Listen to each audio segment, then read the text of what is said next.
Qui n'a jamais croisé le regard vide d'une momie au musée et s'est demandé, ces gens-là, vous savez, ils faisaient ça, s'y adonner. Ou n'était-ce qu'une succession de rituels austères et de préparatifs méticuleux pour l'au-delà? Eh bien, préparez-vous à voir vos certitudes sur l'Antiquité voler en éclats. Car aujourd'hui, nous allons déchirer les bandelettes de lin qui enveloppent les anciens Égyptiens. Et croyez-moi, ces gens étaient étonnamment, joyeusement et parfois même grossièrement décontractés face à la sexualité. Franchement, si vous pensiez que les civilisations antiques rimaient avec émotion sur refoulée et moralisme puritain, les Égyptiens sont là pour vous dire « crétenez ma bière et ma laitue rituelle ».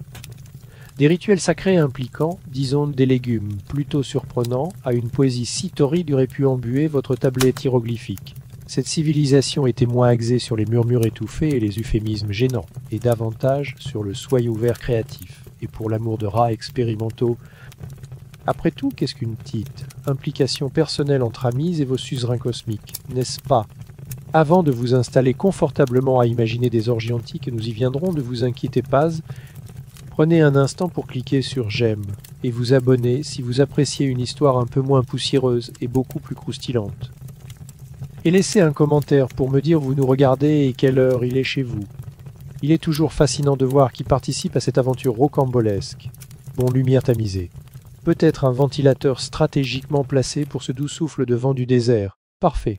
Commençons tranquillement notre voyage ce soir, car les Égyptiens ne traitaient pas la sexualité comme un secret scandaleux dissimulé derrière un rouleau de papyrus. Oh non, pas du tout. Ils la considéraient comme une composante nécessaire, fonctionnelle et, idéalement, totalement dénuée d'entraves de l'existence. Pensez-y ainsi pour eux. Le sexe n'était pas quelque chose de caché derrière des portes closes ou murmuré avec des euphémismes. C'était juste là. Comme le lever du soleil, la crue du Nil, ou votre chat décidant que votre vase préféré est désormais une décoration de sol. Les dieux le faisaient, les paysans le faisaient, les nobles le faisaient. Et voici, le plus surprenant, personne n'a ressenti le besoin d'inventer la honte à ce sujet. Laissez cela vous imprégner un instant. Ce n'était pas une société réprimée et moralisatrice où tout le monde serrait ses colliers de perles. Leur culture ne présentait pas la sexualité comme sale ou dangereuse. Bien au contraire, en fait, elle était sacrée. Nous parlons d'un lien avec la création, la fertilité, la santé et le plaisir personnel. Pas nécessairement dans cet ordre précis, notez bien, mais tous des ingrédients d'égale importance dans la marmite cosmique. Ce n'était pas seulement de l'hédonisme, bien qu'ils sachent certainement faire la fête comme il se doit. C'était une question d'équilibre, mes amis. La société égyptienne visait à maintenir l'harmonie cosmique, connue sous le nom de Maat, et devinez quoi? Une vie sexuelle saine était considérée comme une composante cruciale de cette harmonie. Pensez-y, l'artilité signifiait des récoltes. Les récoltes signifiaient de la nourriture. La nourriture signifiait la survie. Donc, si vos activités ainsi étaient, disons, fructueuses, les dieux vous donnaient probablement une tapenkale divine. Sinon, eh bien, il était peut-être temps de faire un petit tour au temple pour allumer une bougie à Hathor. Envisagez d'ajouter plus de miel à votre alimentation. Je dis ça, je dis rien, les textes anciens ne mentent pas. Cette attitude rafraîchissante et ouverte imprégnait tout. Nous parlons de leur art, de leur littérature, de leur médecine et même de leur architecture. Les temples n'étaient pas seulement destinés aux prières solennelles, ils présentaient des gravures de dieux de la fertilité, affichant souvent fièrement leurs attributs. Les maisons, même les plus humbles, disposaient souvent de zones privées clairement désignées pour l'intimité. Car soyons réalistes, même les architectes antiques avaient assez de tact pour savoir que la passion ne s'épanouit pas exactement à côté du grenier communal, et contrairement à de nombreuses sociétés ultérieures, et sans vouloir pointer du doigt, Europe médiévale, avec vos ceintures de chasteté et votre culpabilité perpétuelle, l'Égypte ancienne n'obsédait pas sur le célibat ni ne punissait les gens pour avoir des relations sexuelles, sauf, bien sûr, si vous étiez impliqué dans un litige foncier ou avec le conjoint légalement marié de quelqu'un d'autre. Même alors, il s'agissait davantage de répercussions légales et d'ordre civique que d'une grande indignation morale. Il n'y a pas eu de mouvement puritain de masse, pas de hiérarchie sociale complexe basée sur qui faisait quoi avec qui. Votre valeur sociale n'était pas liée à vos ébats intimes. Oh non, elle était davantage liée à la quantité de terre que vous possédiez, à l'ampleur de votre récolte de céréales et à vos capacités à garder votre toge de lin d'un blanc étincelant sous le soleil rigoureux du désert. Les prieurés enfin. Si vous vous grattez la tête en vous demandant pourquoi ces anciens étaient si naturellement sacrés à propos de quelque chose pour lequel tant de cultures ont fait tant d'histoire, vous pouvez en grande partie remercier les dieux eux-mêmes. Car franchement, ils ont donné le ton. Cela faisait partie de leur description de poste divine. Et laissez-moi vous dire, leurs histoires de création et d'amour sont tout simplement stupéfiantes. Commençons par Atum, l'artiste solo originel. Selon le mythe de la création héliopolitaine, ce type a littéralement créé le monde entier en s'engageant dans un acte de, appelons cela une haute implication enthousiaste. Pas de partenaire, pas d'aide, juste un moment cosmique pur, sans phare, en solitaire et une détermination absolue. Et de cette entreprise plutôt personnelle, il a produit Chussu et Silaire pour ceux qui suivantes et Tefnou aussi l'humidité, parce que, eh bien, on a besoin des deux, n'est-ce pas? Donc, si vous tenez les comptes où l'univers égyptien a littéralement commencé par un spectacle dieu et beaucoup de fluide corporel, était scandaleux. Absolument. C'était vénéré. L'acte générateur des dieux était perçu comme la puissance ultime. Une affirmation divine selon laquelle la vie, le cosmos entier, commence par le désir. Donc, pas besoin de feuilles de vigne ni de silence gênants ici. Les dieux ne rougissaient pas, alors pourquoi les autres le feraient-ils? Atum clôt le débat. Nous avons le couple de pouvoir par excellence. La réponse de l'Égypte ancienne à Beyoncé est Gésé, mais avec plus de démembrement et de résurrection Trosiri et Isi. Or, lorsque le pauvre Osiris fut tragiquement assassiné, éparpillant des milliards de morceaux par son frère incroyablement jaloux, Seth, qu'a fait son épouse sup et dévouée, Isi. Elle ne s'est pas contentée de le pleurer. Oh non, elle s'est lancée dans une chasse au trésor déterminé pour reconstituer son corps. Enfin, presque tout. Une partie cruciale, une partie très centrale manquait. Alors a-t-elle abandonné? Est-elle dit trop tant pis? C'est presque ça, absolument pas. Cette femme, avec une pincée de magie et une ingéniosité débordante, a fabriqué un phallus de substitution. Oui, vous avez bien entendu. Elle l'a ensuite ranimé juste assez longtemps pour concevoir Horus. Et voilà! La lignée divine a continué. Parlez-moi d'amour, de dévouement et de compétences en gestion du temps, sérieusement impressionnante. Voilà ce qu'est un véritable engagement, mes amis. Et puis il y a Main, le dieu de la fertilité et disons-le, de la puissance masculine. Il était littéralement impossible de le manquer. Il était souvent représenté se tenant droit, dans tous les sens du terme, couronné de l'étui, de la laie, nous y reviendrons, tenant fièrement en main son attribut le plus reconnaissable. Les statues antiques de Main ne laissaient pas beaucoup de place à l'imagination. Pas de subtilité ici, mes amis, juste une présence divine et indéniable. Les sanctuaires dédiés à Main présentaient souvent des offrandes rituelles de l'étui qui, au cas où vous n'auriez pas saisi le symbolisme, étaient entièrement liés à la fertilité. Et soyons honnêtes, pour les anciens Égyptiens, une laitue croquante et bien droite est à peu près leur version du Viagra. Si fou, mais c'est vrai.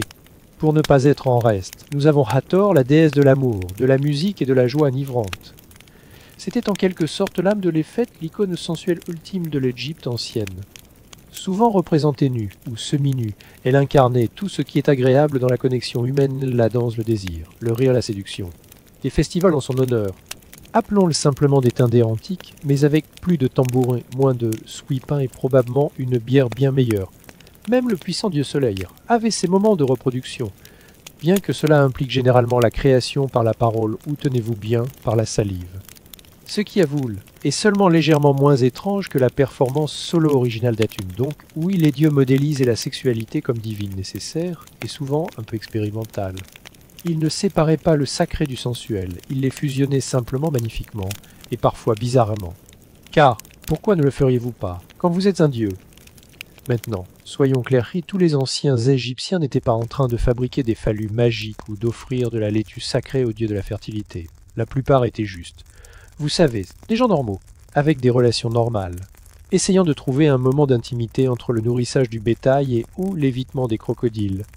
Parce que les priorités, contrairement à leur divinité plus dramatique et à la royauté occasionnellement incestueuse, la vie amoureuse de l'Égyptien moyen n'était en fait plutôt terre-à-terre. Si vous étiez agriculteur potier ou quelqu'un qui savait vraiment presser le lin, vos aventures romantiques tournaient probablement autour de qui habitait à proximité, qui brassait la meilleure bière et qui, attrant encore toutes ses dents, exigences basses, peut-être raisonnables, absolument. Citez des gens pragmatiques. Les relations se fondaient sur le travail partagé et il faut bien récolter l'orge. Les repas partagés et qui n'aiment pas les glucides et les dattes, et, idéalement, l'affection mutuelle. Les couples dormaient dans le même lit, élevaient leurs enfants ensemble, et parfois ils étaient même un peu coquins. Nous avons trouvé des fragments de poterie, oui, de véritables assiettes cassées avec des messages gravés dessus comme « Tôt je rêve de ta beauté la nuit ». Ça, mes amis, c'est du semsantique. Et c'est adorable. Il vous de faire « Tendez !» La sexualité elle-même n'était pas surveillée par une horde de prêtres ou un décret puritain du pharaon. tant qu'elle était consensuelle et que vous ne sabotiez pas activement l'emploi du temps de quelqu'un d'autre ou, vous savez, son contrat de mariage existant, c'était plutôt votre affaire. L'intimité était peut-être un peu limitée, avouons-le. Les murs en briques de boue mince et les voisins curieux sont éternelle intimité, et elle était généralement respectée. Les peintures tombales, qui étaient en fait des albums photo antiques pour l'au-delà, montrent parfois même des maris et des femmes se touchent tendrement, se tenant la main ou simplement se faisant face. Et non pas d'une manière, c'est purement cérémoniel, n'y voyez rien de plus. C'étaient des gens qui valorisaient sincèrement la connexion, et n'avaient pas peur de le montrer, même pour l'éternité. Ils comprenaient aussi le timide. Car soyons honnêtes, la fertilité était une affaire capitale. Le Nil débordait de manière prévisible. Les récoltes avaient leur saison, tout comme le corps humain. Les femmes comprenaient leur cycle et probablement mieux que la plupart d'entre nous aujourd'hui avec nos applications. Les hommes avaient leur tonique à base de plantes. Tout le monde, absolument tout le monde, avait au moins une grand-mère avec des conseils non sollicités impliquant du miel et des oignons. La contraception, bien que certainement pas infaillible, et nous aborderons ces détails piquants, légèrement dégoûtants, plus tard, faisait absolument partie de la vie. Tout comme l'obstétrique. Et tenez-vous bien, Trise avait même d'anciens tests de grossesse impliquant de l'orge et des graines d'amidonier. Si vous uriniez dessus et qu'elle germait, félicitations, vos foyers allaient devenir beaucoup plus bruyants. Sinon, eh bien, peut-être l'année prochaine. Et si les choses tournaient mal sur le plan romantique, le divorce était tout à fait envisageable. Pas de procès compliqué, pas en public, juste un partage de biens relativement simple et un retour à des fours à pain séparés. C'était efficace et pragmatique, et cela permettait principalement aux gens d'aller de l'avant sans trop d'histoire. Imaginez! Maintenant, si vous imaginez des mariages égyptiens antiques élaborés avec des voiles, des boucs et un oncle mâle à l'aise exécutant la danse du crocodile, vous voudrez peut-être revoir vos attentes à la baisse. Beaucoup. La vérité est qu'en Égypte ancienne, se marier était d'une simplicité délicieuse. Sérieusement, tout ce dont vous aviez vraiment besoin était une maison, du pain et pour la subsistance, et une tolérance mutuelle. En lit partagé ne faisait pas de mal non plus, clin d'elle. Il n'y avait pas de grande cérémonie, pas de traître officiant, pas de passage à la mairie, et certainement pas de menu traiteur à 47 plats, avec poulet, agneau ou ragoût mystère divin. Si deux personnes acceptaient simplement de vivre ensemble et de partager leurs ressources, nourriture, linge, peut-être une chèvre ou deux, la société les considérait comme mariées juste comme ça, c'est tout, pas de robe de mariée non plus. Les femmes portaient les mêmes élégants vêtements de lin qu'elles portaient tous les jours, très généralement blancs, parfois plissés, toujours respirants. Pas bague, pas de vœux, pas de garçons d'honneur émulutants avec leur rouleau de discours. Les relations égyptiennes antiques n'avaient pas besoin d'apparat, elles avaient besoin de pragmatisme. Après tout, vous aviez des tâches à accomplir. L'orge ne va pas se battre toute seule, n'est-ce pas? Cela dit, pour ceux qui aimaient les choses un peu plus officieuses, ou voulaient juste couvrir leurs arrières. Les couples rédigeaient parfois des contrats de mariage, surtout à des périodes ultérieures. Et laissez-moi vous dire, c'était fondamentalement des contrats de mariage anciens sous stéroïdes et Q apporte quoi au foyer? Q garde quoi si les choses tournent mal? Parfois, ces contrats énonçaient même des pénalités pour les mauvais comportements. Si tu me frappes, tu me dois de l'argent. Pas vraiment de la poésie romantique, mais incroyablement efficace. Ces contrats renforçaient aussi, étonnamment, les droits des femmes, un domaine où l'Égypte ancienne était incroyablement avancée. Les femmes pouvaient posséder des biens, initier un divorce et poursuivre leurs émaris en justice, s'ils tentaient quelque chose de suspect. Donc, si l'amour était aveugle, le droit égyptien ancien ne l'était certainement pas. Et une lune de miel, pas vraiment une chose, à moins de considérer l'effondrement après un grand festin et vous savez espérer que les voisins n'aient rien entendu des ébats. Mais l'intimité, l'affection et une véritable compagnie étaient clairement valorisées. Le mariage n'était pas seulement une transaction, même avec le contrat prénuptial. C'était un partenariat idéalement. Abordons maintenant l'éléphant dans la pièce égyptienne antique, la fidélité. Un théorie, la valoriser, surtout pour les femmes. Impratique. Eh bien, les choses étaient un peu plus souples, surtout si vous étiez riche, puissant, ou aviez juste des excuses très convaincantes. L'adultère, comme de nombreux péchés sociaux, n'était pas toujours une infraction pénale pour les gens ordinaires. C'était plus un risque pour la réputation qu'un désastre juridique. Si vous y êtes pris en flagrant délit de tromperie, les gens en parlaient absolument. Et probablement dans un vers rimé très dramatique. Mais à moins que le bétail primé ou l'héritage de quelqu'un ne soit directement affecté, le gouvernement ne se précipitait pas pour punir vos escapades. Ils avaient, vous savez, des pyramides à construire. Cependant, si vous étiez une femme mariée surprise en adultère, les conséquences pouvaient être considérablement plus dures. tant socialement qu'économiquement, sinon toujours légalement. La société égyptienne, bien que étonnamment équitable à certains égards, était encore patriarcale et la fidélité d'une femme était souvent directement liée à la paternité, aux questions d'héritage et à sa position générale en tant que personne ne causant pas de coho pendant la saison des récoltes.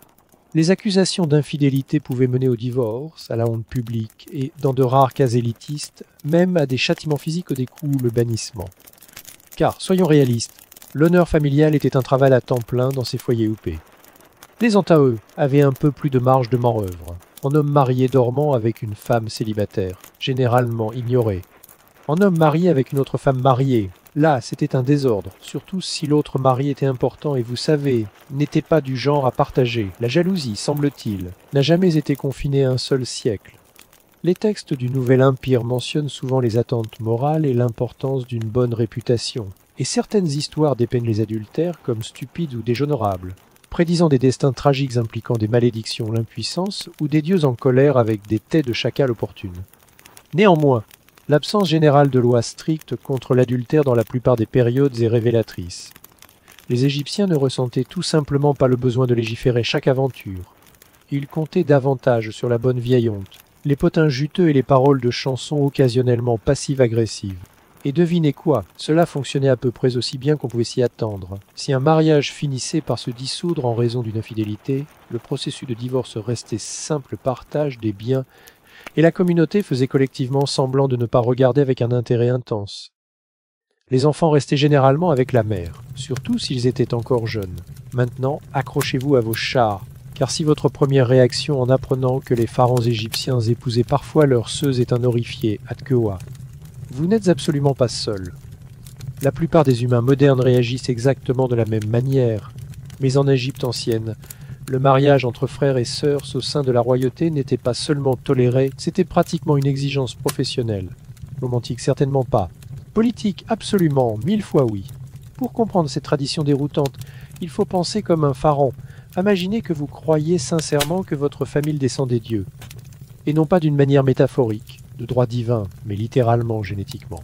Donc, si les dieux épousaient leurs frères et sœurs pour maintenir l'ordre cosmique et préserver la pureté de leur lignée divine, alors leurs amis de royal devraient faire exactement la même chose, n'est-ce pas? Car rien ne dit stabilité éternelle comme des réunions de famille embarrassantes qui servent aussi de réception de mariage. Il ne s'agissait pas de trouver l'âme sœur, ni même d'une attraction fondamentale. C'était de la pure consolidation de pouvoir. Les pharaons ne voulaient pas que des étrangers, même nobles, aient accès au trône. Épouser une sœur ou une demi-sœur était le moyen ultime de maintenir la pureté de la lignée, du moins, c'est ce qu'ils pensaient, et de garder tous ces biens royaux fermement au sein de la famille. Essentiellement, l'Égypte royale fonctionnait sur un cocktail fascinant de mythologie divine et de sérieux problèmes de confiance dynastique. Et devinez quoi? Certains des pharaons les plus célèbres ont suivi cette tradition. Toutankhamon, par exemple, le jeune roi lui-même, est né d'une union frère sûre. En fait confirmé par l'analyse AD moderne. Et attention spoilé, cela n'a pas bien tourné pour le pauvre Toutankhamon. Il souffrait de nombreux problèmes congénitaux, notamment un pied beau et un système immunitaire très fragile. C'est qui, vous savez, pourrait suggérer que répéter l'arbre généalogique trop souvent entraîne des conséquences. Pendant ce temps, les roturiers ne participaient absolument pas à cette tendance. La plupart des Égyptiens ordinaires se mariaient en dehors de leur famille immédiate, comme des gens sains et fonctionnels. Le mariage entre cousins se produisait occasionnellement dans les zones rurales, mais les unions frères-sœurs, strictement réservées aux personnes avec des masques en or et des barques funéraires. Même parmi la royauté, cette pratique pouvait poser problème. Lorsque Cléopâtre, oui, cette Cléopâtre accéda au trône, elle épousa techniquement ses frères au pluriel selon la coutume. Mais elle régna en grande partie seule, une véritable force de la nature, et s'allia plus tard avec des hommes comme Jules César et Marc-Antoine qui n'étaient pas heureusement liés à elle. Pour nous, tout ce concept semble bizarre et oui, médicalement imprudent, mais pour l'élite égyptienne ancienne, c'était simplement une issue enveloppée d'une logique de complexe divin. Les lignées divines devaient rester divines, même si cela signifiait sacrifier un peu de diversité dans le patrimoine génétique royal, qui a besoin de nouveaux gènes quand on a la divinité, n'est-ce pas? Maintenant, si vous supposez que tout l'art égyptien ancien n'était que statue solennelle, posture rigide et vue de profil infini, vous auriez techniquement raison pour la plupart. Mais alors vous voyez quelque chose comme le papyrus arotique de Turin, et vous réalisez vite très haut, ils avaient de l'humour et une anatomie très détaillée. Bien que l'art égyptien soit principalement célèbre pour ses pharaons stouks, ses dieux sereins et ses visages de proies parfaitement symétriques, la culture n'était pas imperméable à un peu d'espièglerie. Le sexe n'était pas tabou, alors occasionnellement, un artiste décidait simplement d'arrêter de sculpter des faucons et de commencer à esquisser quelque chose d'un peu plus animé. L'exemple le plus tristement célèbre est ce papyrus de Turin, désormais sagement rangé dans un musée italien comme un secret qu'on sort parfois pour une revue savante. On estime qu'il date d'environ 900 avant Jésus, et oh là là, il contient des scènes explicites. Nous ne parlons pas de vagues clins d'ailes mythologiques, si, mes amis. Nous parlons d'illustrations graphiques d'hommes et de femmes dans diverses positions, disons enthousiastes, y compris un homme équilibriste sur une amphore, ce qui est soit incroyablement symbolique, soit-il montrait juste sa force abdominale. Les chercheurs débattent encore pour savoir s'il s'agissait d'une satire, d'une puérotique ou d'une glorieuse combinaison des deux. Certains pensent qu'il a été réalisé pour divertir, peut-être même comme cas d'enterrement de vie de garçon pour quelqu'un avec un sens de l'humour discutable. D'autres suggèrent que c'était une parodie, une farce artistique se moquant de l'obsession totale des gens pour la fertilité et virilité. Curieusement, les grandes perruques, quelle que soit sa fonction, ils prouvent une chose, ce n'étaient pas des gens réprimés. Ils avaient juste un grand sens des limites, et occasionnellement, un jour où ils ont décidé que le rouleau de papyrus avait besoin d'un peu de piquant. Hormis cette délicieuse exception, la plupart de l'art érotique égyptien était symbolique, pas explicite. Les temples n'affichaient pas exactement des fresques à la Kama Sutra. Ils s'en tenaient aux motifs de fertilité, à l'imagerie sacrée et à des nus occasionnels représentant la renaissance, la création ou la féminité divine. Des déesses comme Hathor et des divinités de la fertilité comme Main étaient souvent représentées nues, mais de manière respectueuse. Main, à l'honneur, est toujours représentée debout, et fière, et si vous voyez ce que je veux dire, tenant son symbole distinctif comme un insigne divin d'honneur dans une main et une tige de laitue dans l'autre. Sérieusement, les historiens de l'art se sont fait des gorges chaudes de cette association pendant des siècles. Lors des festivals de fertilité, les fidèles présentaient régulièrement des baux de laitue à son temple, espérant obtenir sa faveur pour une virilité accrue, une grosse scène ou juste un peu de chance en amour. Mais n'était en quelque sorte la version égyptienne antique d'un algorithme d'application de rencontre adoré correctement. Et vos chances pourraient bien s'améliorer. Fait intéressant, il existe des preuves que cette laitue magique était également censée avoir des propriétés médicinales, notamment pour favoriser la santé sexuelle. Qu'elle ait réellement fonctionné, ou qu'elle ait simplement donné une haleine plus fraîche avant un rendez-vous est distable, mais le symbolisme a totalement perduré. Ce passagère, la laitue apparaît dans l'art, les hiéroglyphes, et même les offrandes dans les tombes, presque comme pour dire « s'il vous plaît ». Assurez-vous, je continue à profiter du plaisir dans l'au-delà, et peut-être d'emporter une salade pour le voyage.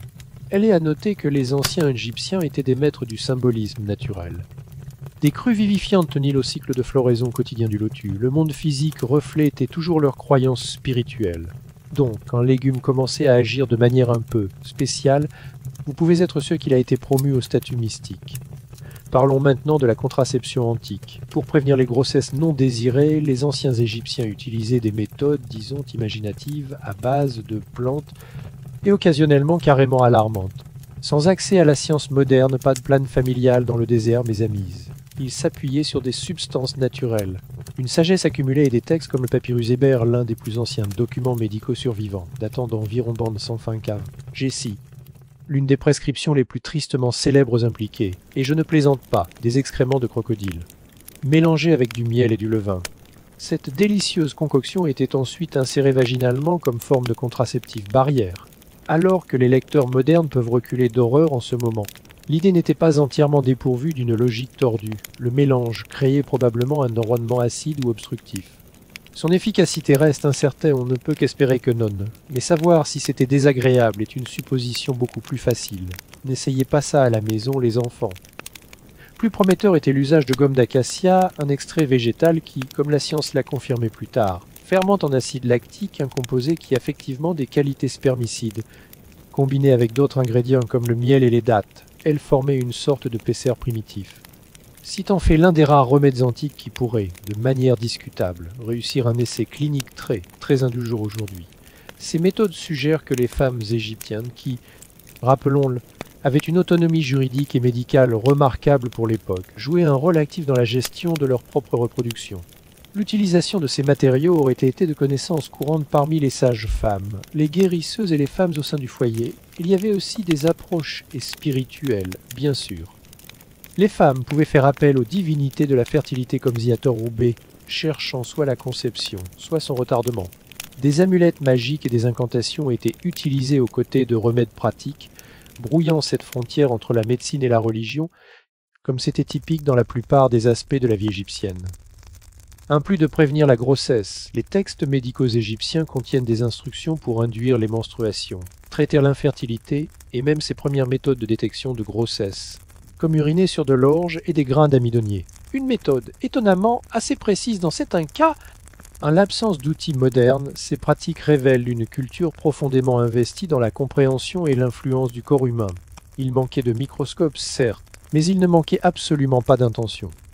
La fertilité était une question de vie, de mort, décommée de faveur divine, et bien que certaines de leurs méthodes puissent maintenant sembler farfelues, l'impulsion derrière elles planifiée, protégée, préparée était un moment hilarant, et parfois dégoûtant, familière. Maintenant, voici de quoi vous épatez Tri en Égypte ancienne. La virginité n'était pas un insigne d'honneur. Ce n'était pas une monnaie sociale, ni un fragile héritage familial à protéger à tout prix. En fait, n'était pas vraiment une grande affaire du tout, plus une note de bas de page passagère dans la grande narration de la vie, qui tournait principalement autour des récoltes, de l'héritage et de ne pas fâcher accidentellement les dieux avant le petit déjeuner. Sérieusement, il n'existe pas de mot égyptien connu pour vierge, au sens moraliste et cérémoniel que nous concevons aujourd'hui. Les termes les plus proches que vous trouverez signifient jeune femme ou non initiée, ce qui est moins lié à une apulture de la plus. Elle n'a pas encore eu le temps. Aucune torche n'était allumée, aucune cérémonie élaborée n'est exécutée, et certainement aucune belle-mère n'inspectait les draps comme si elle cherchait de la fausse monnaie. Ce n'était pas parce que les Égyptiens étaient des libertins scandaleux, c'est juste qu'ils avaient une approche beaucoup plus fonctionnelle de la sexualité. Elle était perçue comme faisant partie de la vie. Comme manger du pain ou, vous savez, éviter les hippopotames. Important, sacré parfois. Mais rien qui nécessitait un certificat de pureté estampillé par un prêtre du temple. Pour les femmes, la valeur venait de choses comme la fertilité, la loyauté, et sa capacité à gérer un foyer sans que le toit ne prenne feu. Son histoire sexuelle, principalement son affaire, le mariage ne consistait pas à sceller un accord chaste. Il s'agissait de former une alliance fiable qui pourrait idéalement survivre à la saison des impôts à toutes ces plagues embêtantes. Bien sûr, la modestie existait, les gens ne se promenaient pas en annonçant leur conquête sur des rouleaux de papyrus. Mais le genre d'obsession rituelle pour la virginité que l'on trouve dans les sociétés ultérieures, c'est tout simplement pas manifesté ici. Pas de cloître, pas de dos basé sur la performance morale, pas d'oncle gênant faisant des discours sur la vertu. Même la religion égyptienne offrait peu de souciance à cette panique de la pureté. La déesse Hathor, l'amour de la musique et du vin, était ouvertement sensuelle et extrêmement peu préoccupée par l'opinion de qui que ce soit. Les dieux, semble-t-il, étaient bien trop occupés à gérer la création et l'équilibre cosmique prononcé sur qui avait fait quoi quand et avec qui. En fin de compte, la virginité en Égypte ancienne était traitée pour ce qu'elle est une condition temporaire, pas un sévi à vie. Et franchement, il semble préoccupé par qui pouvait faire du bon pain et si votre père avait un taux de câble à offrir. Parce que lorsque vous vivez dans un désert entouré de crocodiles, vous apprenez très vite ce qui compte vraiment et ce qui ne compte absolument pas. Et en parlant de choses qui ne les dérangeaient pas beaucoup, la société égyptienne antique ne publiait pas exactement de rapports arc-en-ciel ni n'organisait de défilés de la fierté, mais elle ne semblait pas non plus particulièrement troublée par l'existence de relations homosexuelles. Il n'y avait pas de lois officielles les condamnant, pas de lapidation publique. Plus révélateur encore, pas de sermons frénétiques dans les temples sur la fin de la civilisation provoquée par deux gens une paillasse. Un bref. Ils l'ont remarqué, mais ils n'ont pas paniqué.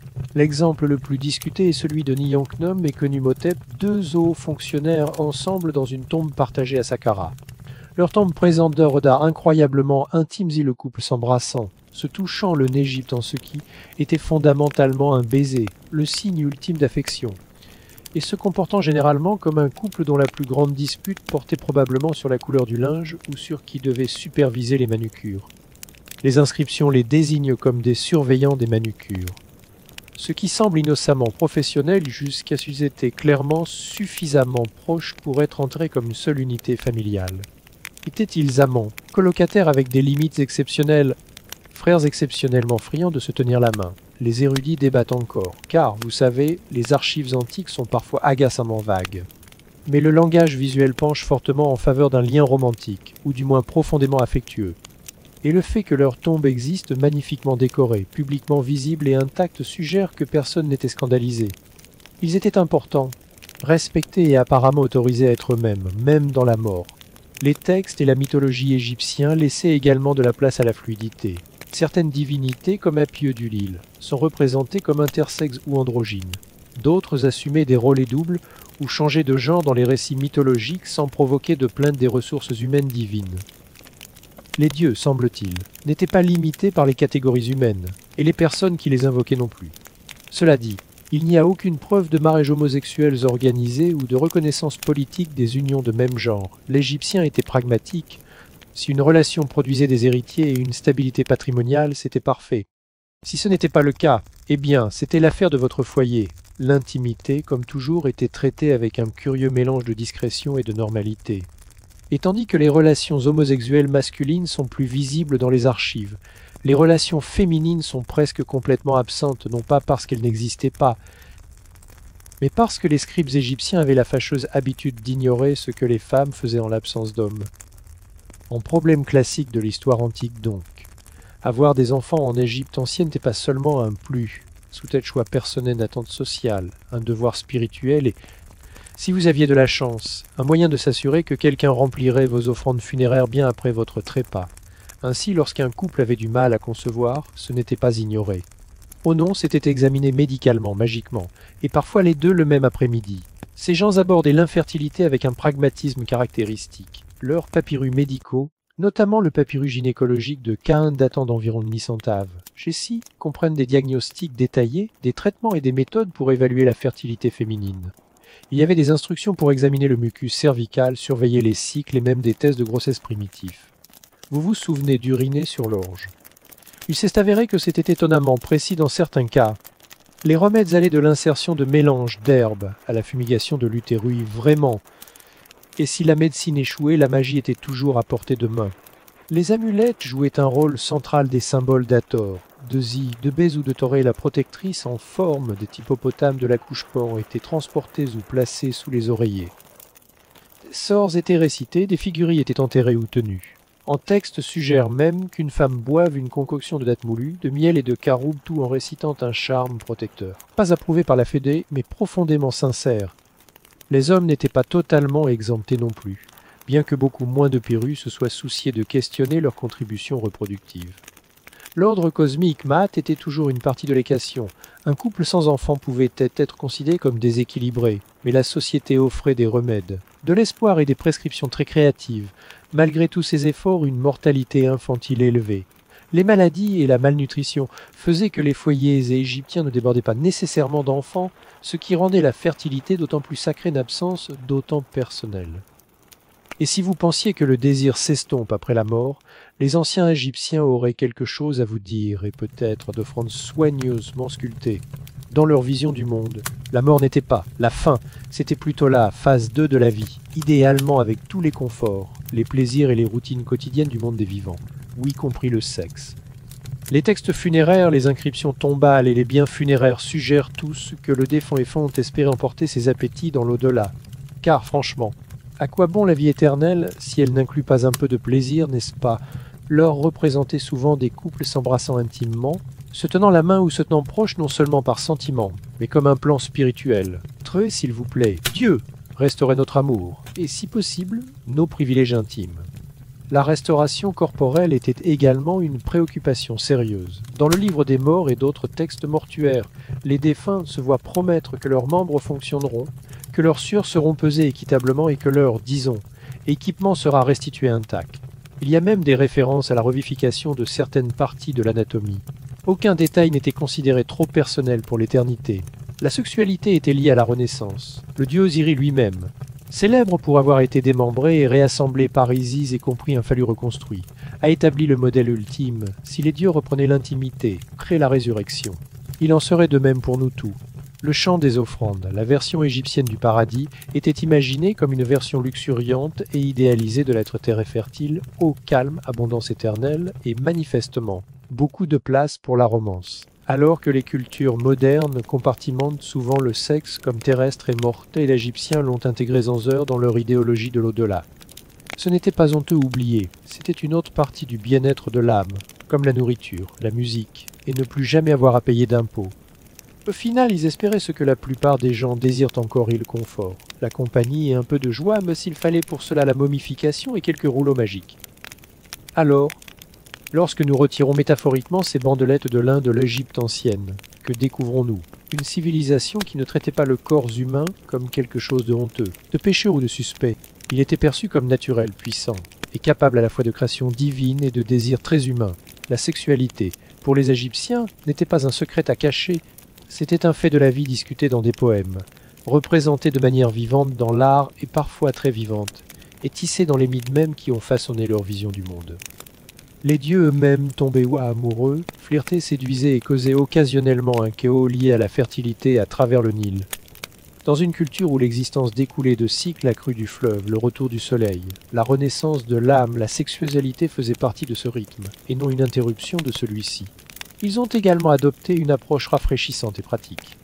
De la contraception et des excréments de crocodile, quelqu'un au traitement de fertilité. En passant par les chansons d'amour et la luxure post-mortem, les Égyptiens affrontaient la physicalité de front, souvent avec plus de clarté et moins de complexe que de nombreuses sociétés qui sont venues des siècles plus tard. Il n'y avait pas de législation hystérique, pas de panique morale, pas besoin de censure gênante griffonnée dans les marges des textes sacrés. Juste une compréhension claire, les corps font des choses, les gens ressentent des choses, et le monde continue de tourner. Surtout, ils n'y pensaient pas trop. La sexualité n'était ni mise sur un piédestal, ni traînée dans la boue. Elle faisait partie de la santé, de l'amour, de la famille, et parfois de la religion digne de respect, mais non entourée de névrose. Même leur Dieu, puissant et éternel, ne se dérobait pas à la forme physique ou à l'intimité. En fait, il l'incarnait. Et bien que toutes les pratiques ne soient pas d'actualité aujourd'hui, encore une fois, les excréments de crocodile juste. Non, leur attitude générale semble étonnamment moderne. Ou peut-être que la modernité a simplement mis 30 ans à rattraper son retard. Et c'est cela, mes amis, l'héritage à Rutultu qui n'a pas craint le corps, n'a pas diabolisé le désir, et a malgré tout réussi à construire des pyramides par-dessus tout cela,